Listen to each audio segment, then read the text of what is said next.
there's a new Vanlifer YouTuber named Jannelle Eliana. I think I'm saying her name right. She was promoted early on by Dave 2D, like before this whole story got super insane. She has like a blue GMC 1995 Van Dura. Very attractive young woman. And apparently a lot of people think that she is a plant. They think she's a corporate plant because the fact that she blew up so fast doesn't make sense.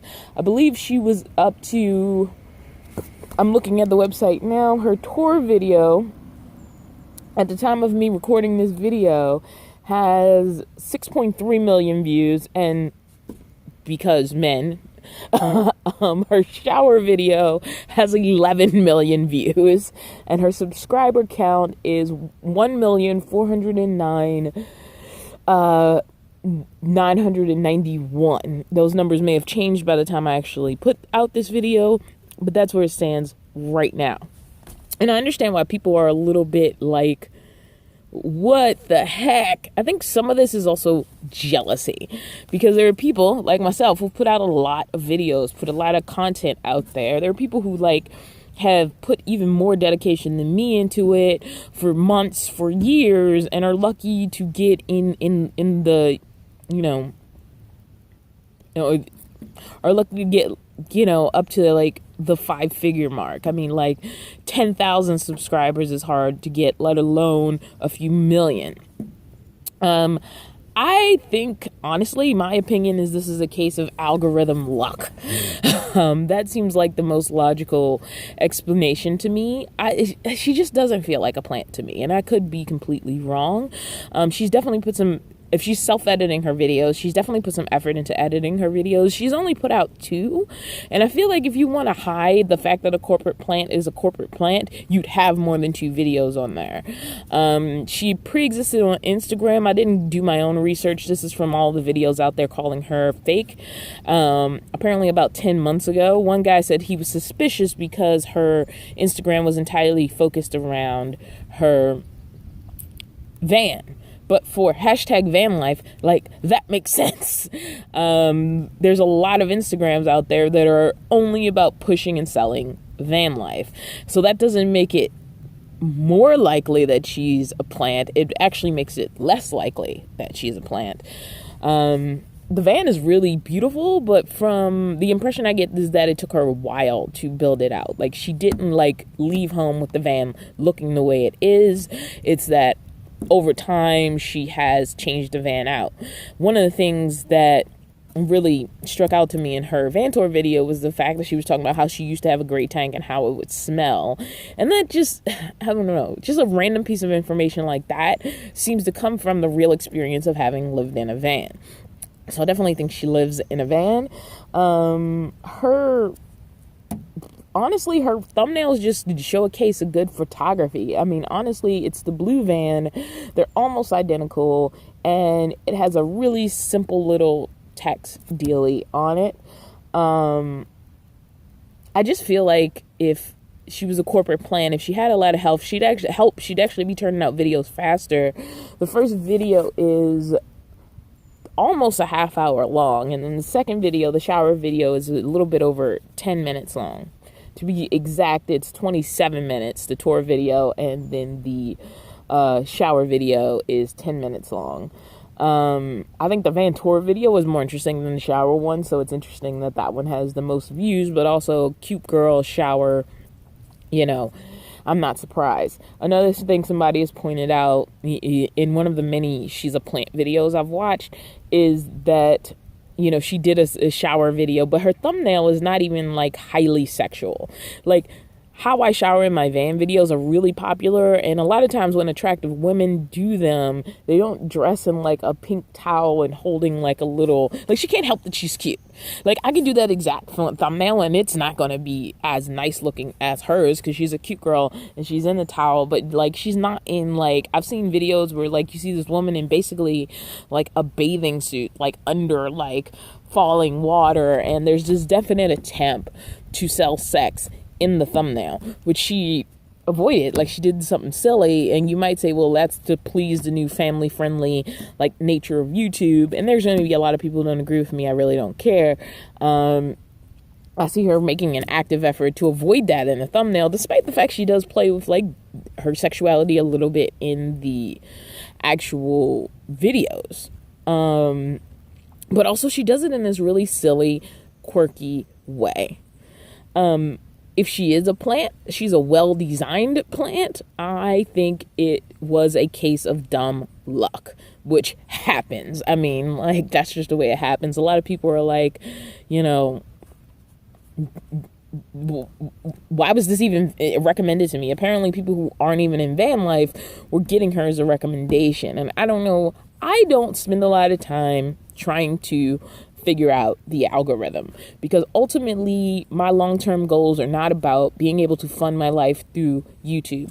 I like having YouTube as sort of a social connection device in my lifestyle, especially since I don't spend a lot of time, to be honest, with a lot of other van lifers or, you know, other people I can talk to about a lot of things as far as van life, as far as what I went through to get here. Like, I didn't really have a lot of people to get into detail with about it. I had my friend Emily, who was really understanding, and then I had another friend named Kiara, who I've been meaning to do a video with, and I haven't, who was, like, firmly against it and thought, like, you know, I needed to keep looking for standard housing and not just say, screw it, I'm going to live in a van.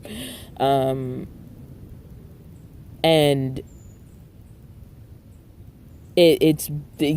she's kind of come around a little bit more to it, especially since it's almost been a year and, like, nothing bad has happened because of it. And in fact, it allowed me to relax, because I was no longer in the situation of trying to find cheap housing and then hoping I passed the application process, or that it was something I could afford.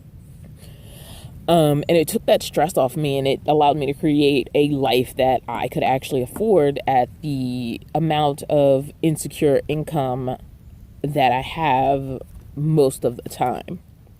But that's getting into my story. This video is about Jannelle. I honestly don't think she's a plant. I think this is a case of dumb luck. And I would be surprised if she doesn't monetize that luck. But I don't think she expected the amount of response she got. A girl who looks like her and is in van life is very unusual. I literally saw a comment where somebody was like, oh, there aren't any black girls in the van. It's nice to see one. And I'm like, there's plenty of black girls, black women in vans.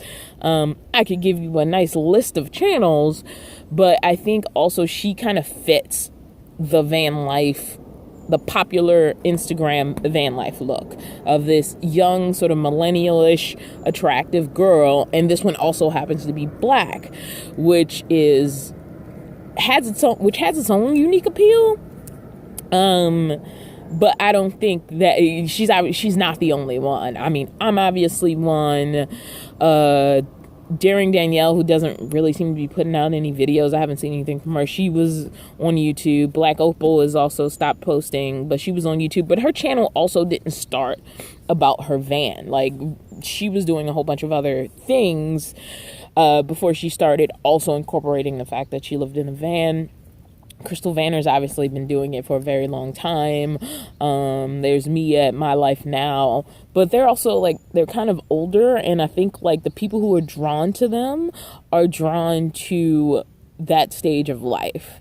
And so what they go through as van lifers, especially in sort of emotional and life things unrelated to van life, tend to draw them more. Whereas Jannelle, she's young, she's fresh, and she appeals, like, across the board to that crowd that's also into similar Caucasian van lifers who look like her and, like, are super attractive. And like, a girl can't help it if she's born, like, more. There's people who are more, we can say everybody's beautiful and everybody is. I think souls are much more beautiful than, like, physical features.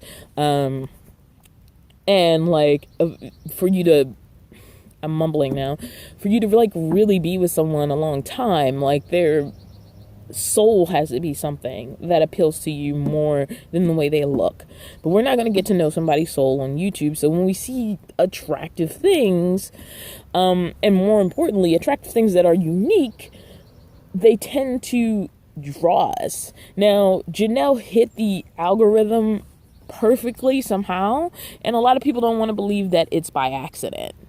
I think like people can prove any conspiracy theory they want. I remember when I was deeply into the Harry Potter universe, and in the days where people used to spend time on forums, like you would literally have these debates where people were trying to prove how the thing was going to end, who was going to end up with who, what the ending was going to be, etc., etc. And everybody had their evidence, and no piece of evidence was more legit than the other piece of evidence, to be quite honest.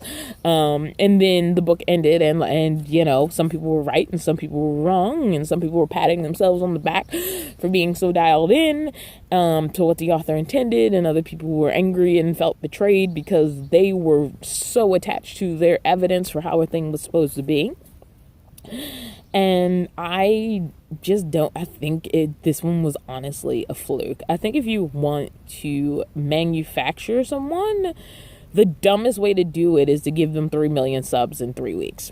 You know, she doesn't have 3 million subs. I think some of her subs have actually dropped out because, like, I've seen like a bunch of posts about 2 million subs in this amount of time, and she's only at about 1.5 million-ish right now, and no longer at that amount. So maybe some people have unsubbed, especially because she hasn't been consistent with content. But God knows, you know, once your numbers get that high, like even 50,000 people like pulling back their subscription isn't really killer.